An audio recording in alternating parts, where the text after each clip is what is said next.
Cotton industry से जुड़े मुद्दों को उठाने के लिए कॉटन एसोसिएशन ऑफ इंडिया ने एक कॉन्फ्रेंस का आयोजन किया, जिसमें देश के सभी हिस्सों से कॉटन से जुड़ी एसोसिएशन के लोगों ने हिस्सा लिया। इस मौके पर सीसीआई के सीएमडी ललित कुमार गुप्ता के अलावा सीएआई के president Atul Ganatra, vice president Bhupendra Singh Rajpal के अलावा कॉटन इंडस्ट्री के कई बड़े दिग्गज भी मौजूद थे।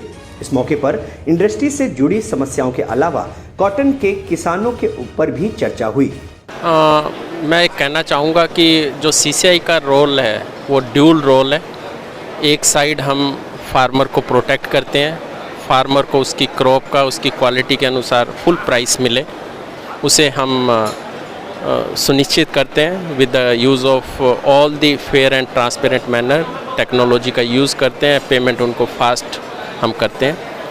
दूसरी तरफ जब हम फार्मर से ख़रीद लेते हैं कॉटन, उसके बाद हम भी एक ऐसे कमर्शियल ऑर्गेनाइजेशन की तरह काम करते हैं जैसे कोई प्राइवेट जिनर ट्रेडर करता है। उसमें हम अच्छे से अच्छी क्वालिटी बनाते हैं और जो मिल को regular supply e auction platform पे रेगुलर सप्लाई उनको सुनिश्चित करते हैं। और इनडायरेक्टली मुझे लगता है कि इसका इम्पैक्ट ये भी होता है कि जो कॉटन की प्राइस वॉलेटिलिटी है वो कंट्रोल में भी रहती है। इसके साथ साथ जो भी नए इनिशिएटिव्स हैं, CCI has been the front runner, वो चाहे ट्रेसेबिलिटी की बात हो, कस्तूरी कॉटन का प्रोडक्शन जो हमने अभी इस साल जितना हो उसका 92% शेयर सीसीआई का है। इसके साथ साथ जितने भी अदर इनोवेटिव है, हम अब ई कॉमर्स प्लेटफॉर्म ला रहे हैं, फेसलेस ट्रांजैक्शन कर रहे हैं, तो इससे पूरा इंडस्ट्री को एक एफिशिएंट प्लेटफॉर्म मिलता है। और मुझे उम्मीद है कि सीसीआई का रोल आने वाले समय में भी और बढ़ेगा।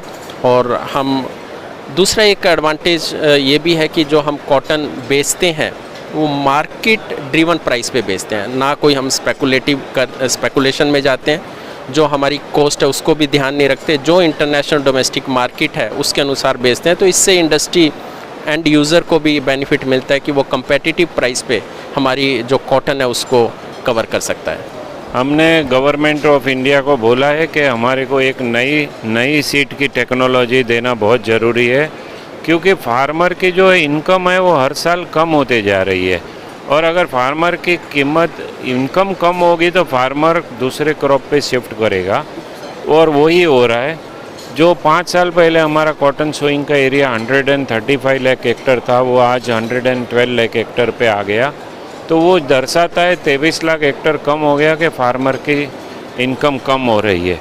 और अगर ऐसे ही रहा तो एवरी ईयर 10-10 लाख हेक्टर कपास की सोइंग कम होती रहेगी। तो एक नई सीड की टेक्नोलॉजी लाएंगे, हमारे फार्मर का प्रोडक्शन कपास का बढ़ेगा, इनकम बढ़ेगी, तो वो हेल्प करेगा, फार्मर खुश हो जाएगा, इंडस्ट्री भी खुश हो जाएगी और पूरी इंडस्ट्री के लिए विन विन सिचुएशन बन जाएगी। देखिए, इसमें सबसे बड़ा जो किसानों को प्रॉब्लम आ रही है वो यील्ड की आ रही है। आज वर्ल्ड वाइड देखा जाए तो BT9 का वर्जन चल रहा है, जो कि इंडिया में BT3 चल रहा है, जो कि आज 10-12 साल से कोई नया परमिशन नहीं दी गई है। तो हम लोगों ने काफ़ी टेक्सटाइल मिनिस्ट्री में, एग्रीकल्चर डिपार्टमेंट दिल्ली में हम लोगों ने काफ़ी चर्चा कर रहे हैं कि आप नए सीड की जल्दी से जल्दी परमिशन दी जाए। तो उन लोगों ने हमें आश्वासन भी दिया है कि हम जल्दी से जल्दी प्रयास कर रहे हैं कि नई BT सीड की परमिशन दी जाए। जैसे ही बीट नई की परमिशन मिलती है तो सीधा प्रोडक्टिविटी इंडिया की 25 से 30% तक बढ़ सकती है। आज की तारीख में प्रोडक्टिविटी घट रही है क्योंकि उनका बेनिफिट नहीं मिल रहा है, यील्ड कम होते आ रहा है, तो वो इंटरेस्ट नहीं ले रहे हैं। जैसे अगर मान लो नई बीट की सिटी की परमिशन मिलती है, यील्ड बढ़ता है, तो डेफिनेटली वापस सोइंग बढ़ जाएगा, एरिया बढ़ जाएगा, जिससे कि फार्मर्स को भी बेनिफिट मिलेगा और इंडस्ट्रीज़ को भी मिलेगा, टेक्सटाइल को मिलेगा। आज की तारीख में जो MSP की प्राइस बहुत अच्छी है, बहुत ज़्यादा है, वर्ल्ड में सबसे ज़्यादा है। इसके वजह से फार्मर्स को तो बेनिफिट मिल रहा है, बट वो यील्ड वाइज उनको नुकसान हो रहा है और इंडस्ट्रीज भी सफ़र कर रही है।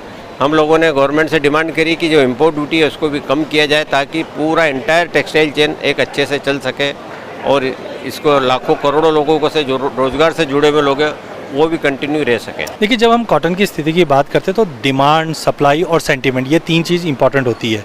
तो सबसे पहले सेंटीमेंट की बात करें तो डेफिनेटली जो सेंटीमेंट्स है वो हमने देखा कि काफ़ी ज़्यादा वीक है इंडस्ट्री के अंदर, क्योंकि ग्लोबल मार्केट के अंदर जो हम बोल सकते हैं ग्लोबल मंदी, यूएस में अभी हमने आंकड़े देखे, उसके सेंटीमेंट जरूर ख़राब है। लेकिन जब मैं सप्लाई की बात करता हूँ तो इस बार क्रॉप कट टू कट है, टाइट रहेगी बैलेंस शीट।